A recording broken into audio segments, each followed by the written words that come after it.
month interest-free in your choice of color. Now at Rooms to Go. Your safety comes first with the First Alert Radar Network. First just got faster. From the station that's on your side, News 12, First at 5, continues. An investigation is underway after a 13-year-old was shot to death on Broad Street early this morning. The coroner says the body was found outside the Richmond Summit Apartments. Our Hallie Turner has been working on this story since this morning. She is live in the newsroom with where this investigation stands right now. Hallie. The coroner's office confirms at 3 this morning, 13-year-old Buddy Brown went out to get a DoorDash, but he did not make it back alive. When I arrived at the crime scene this morning, a heavy scent of cleaning chemicals filled the air right next to the leftover crime scene tape. But Broad Street moves on as business per usual. People steadily moving from inside to outside of the apartment building, but not a lot of chatter about little Buddy Brown. But on social media, it's a different story. Hundreds of people flocking to social media with questions. The sheriff's office says they can't release any more information at this point about what led up to the shooting or if they have a suspect. All right, thanks for that update there, Hallie. A sad situation. A 13-year-old boy shot there right on Broad Street, right where a lot of those businesses are too. But we'll continue to follow this. We appreciate that update. Taking a look now outside, it is, well, moving in again for the weekend forecast in just about 10 minutes. Thanks, Riley. As severe weather rolled through the CSRA over the weekend, there were several places that saw a little bit of damage. Well, in Deering off of Hobbs Mill Road, the bridge was completely wiped out. Neighbors there saw significant flooding throughout the weekend, which ultimately caused this bridge to completely give out. A few months ago, this bridge had some issues with erosion, and the county came out to handle that problem. They thought they did. Now families are left taking a detour around the bridge. Now, we spoke with the county about how hard it is to get funding to fix issues like this. In rural communities especially, there's always infrastructure issues, whether those infrastructure issues range from a cross under like this to water and sewer issues to the drainage issue we had Senator Ossoff's assist us with downtown. And coming up all new on News 12 at 6 o'clock, we're breaking down when we could see this issue potentially resolved. Well, the practice round for the Augusta National Women's Amateur got underway today. It's that time. It is that time, and that's exactly where we find sports director Dan Booth with all of today's highlights. The best amateur women's golfers from all over the world are right here at Champions Retreat, getting a practice round in before the 4th edition of the Augusta National Women's Amateur. This year's field is loaded with talent from all over the globe, including a couple of past champions, a soon-to-be Georgia Bulldog, and a bunch of golfers looking to make a name for themselves on the national stage. With the practice round in the books, these golfers will do their best to get a good night's sleep before shifting focus to the first round tomorrow. I'm pretty used to some pretty high-level courses, but this one no different. It's very difficult, but honestly, the more difficult the course, the better. The precedent that Augusta National has set and the reputation that this tournament already has just in the first couple of years, it's prestigious and it's one of the best in the world, and to add my name to a little piece of history would be incredible. The first tee times for the 2023 Augusta National Women's Amateur are set for tomorrow at 8 a.m. As for the rest of the week, the second round begins on Thursday, followed by the practice round at Augusta National on Friday. For those who make the cut, the final round will be back at Augusta National on Saturday. Reporting from Champions Retreat, Dan Booth on your side. Gosh, a beautiful course. Just such a fun time. A surprising find at last week's Murdoch family estate auction. Flynn Snyder spoke with a Savannah woman who says that she was shocked after one of her winning bids turned up hundreds of never-before-seen Murdoch family photos. Like hundreds of others, the fascination with Alec Murdaugh's double murder trial drew Don Martin to Pembroke last week. That's where a local auction house put several items from the family's estate up for bid. I had followed the case very closely.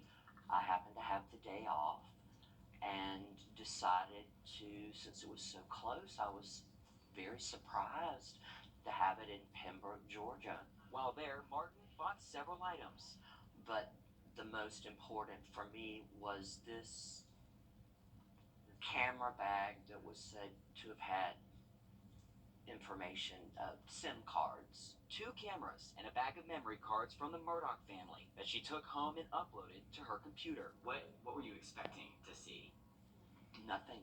You weren't expecting anything to be on the SIM cards. No, I really didn't know what a SIM card or memory card really was. But she was shocked to see the cards were filled with hundreds of photos from Murdaugh family vacations. Alex with his arm around the driving a boat. Pictures of Paul holding up deer and hogs that he apparently had shot. Pictures of vacations. Martin says she became emotional seeing the photos. I will say that it has changed me. I can't unsee it, but I never imagined that I would be owners of things, and I had a glimpse into a private view of their life. A view into the happier side of a family, now known for a tragic double murder. The images told a story. There were so many of them. And to guess at like looking at a novel and knowing the outcome and what that outcome became and how shocked I was myself. By sharing these photos, Martin wants to tell the story of the victims in this case, especially Alex's wife Maggie. She was the forgotten victim in the story, and I feel honored that I saw them. But it's like the novel, we know what happened at the end. So for me, it's very eerie.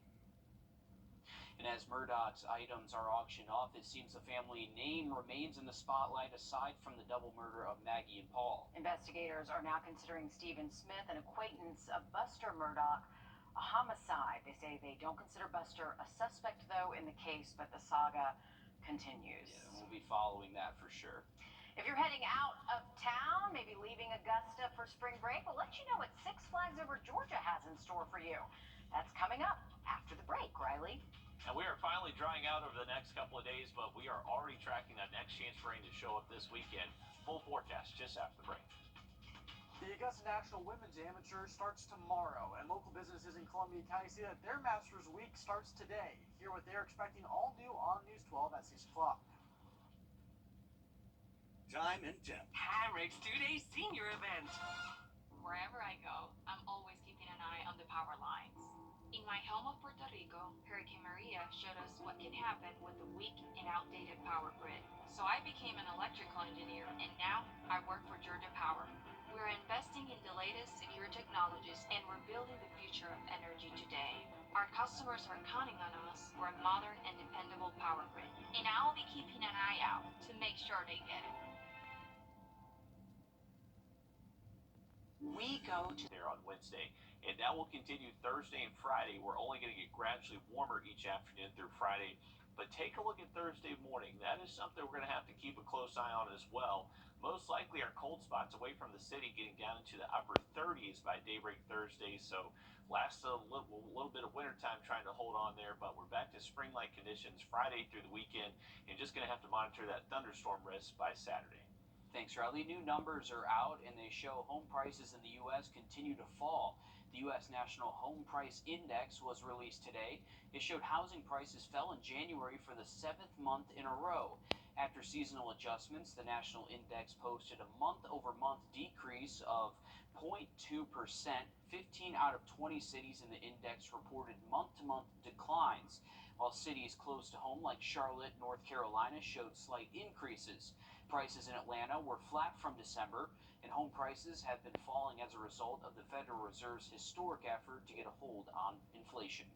The Georgia legislature has passed the hotel-motel tax bill. It now heads to Governor Brian Kemp's desk. The legislation raises taxes on hotel rooms from the current 6% to 8%. The money would go towards funding improvement projects in Savannah. Now, that includes on River Street and the Waterworks building. Savannah City Council approved the resolution back in 2021. Now it has been approved by state legislators. Again, it's now in the hands of Governor Kemp to sign that legislation into law. Spring break is just around the corner, and Six Flags Over Georgia is gearing up to welcome both thrill seekers and families. The park is boasting several new events like Scream Break, where guests can visit after dark and tour haunted houses. That's from April 1st through the 8th. From the 1st through the 9th, There will be a new egg hunt for everyone to enjoy, inspired by your favorite Looney Tunes and DC superheroes. Well, be careful what you drive if you are heading out for spring break. Hyundai and Kia are recalling more than 570,000 SUVs and vans because of a fire risk. The National Highway Traffic Safety Administration says that their tow hitches could cause electrical shortages. Included in the recall are 2023 Hyundai Santa Fe's, Santa Cruzes, Kia Carnivals, as well as a few slightly older versions. The manufacturers advise parking the vans and SUVs away from structures until taking them into a dealer for free repairs. Get ready for some more drama, especially if you love the Kardashians. The Kardashians Season 3 trailer is out, and it hints the family might be trying to manage its legacy. The trailer shows family members questioning where their loyalties lie and what they're doing with their power and their influence. At one point in the clip, Khloe Kardashian foreshadows some turbulence when she says she wishes that she could say it was going to be a mild, relaxing, and serene season. Season 3 starts streaming on Hulu May 25th. Talk about it. Madonna is adding a tour date in Nashville to celebrate the queer community there amid anti-LGBTQ legislation. Earlier this month, lawmakers in Tennessee passed two of the most sweeping and restrictive anti-trans and anti-drag laws in the country. Republican Tennessee Governor Bill Lee signed both bills into law. Madonna's Celebration World Tour is being billed as a greatest hits tour. It will feature a, quote, one-of-a-kind experience from Bob the Drag Queen, the Season 8 winner of RuPaul's Drag Race. It kicks off in Vancouver in July. Tomorrow is day 40 of the Georgia legislative session, or Sign or Die. Coming up, a look at several bills that are set for a final vote tomorrow. News 12 voted best weather coverage by the Georgia Association of Broadcasters. It's March 8th. Tomorrow is day 40 of the Georgia legislative session, or Sign Die. Georgia statewide reporter Abby Kasoris takes a look at some of the legislature that's on a tight deadline to get passed. Lawmakers here at the Georgia Capitol are preparing to burn the midnight oil tomorrow as they face a tight deadline of midnight if they want their legislation to get passed. One bill top of mind for Speaker John Burns, House Bill 520, focusing on recruiting and retaining mental health professionals in the state. The bill passed unanimously out of the House and awaits a vote in the Senate. But Georgia's the #1 state in the nation to do business, but we're dead last in behavioral health care services. Jeff Breedlove with Georgia Substance Abuse met with the Lieutenant Governor today, urging him to bring the bill for a vote. Kim Jones with the National Alliance of Mental Illness says millions of Georgians are seeking help for substance abuse and mental health conditions she calls an epidemic to the pandemic. Information I looked at yesterday had the youngest age of a suicide here in Georgia at the age of 4. I mean, that is why we're here. We're here to save lives. We're here to help people live better lives.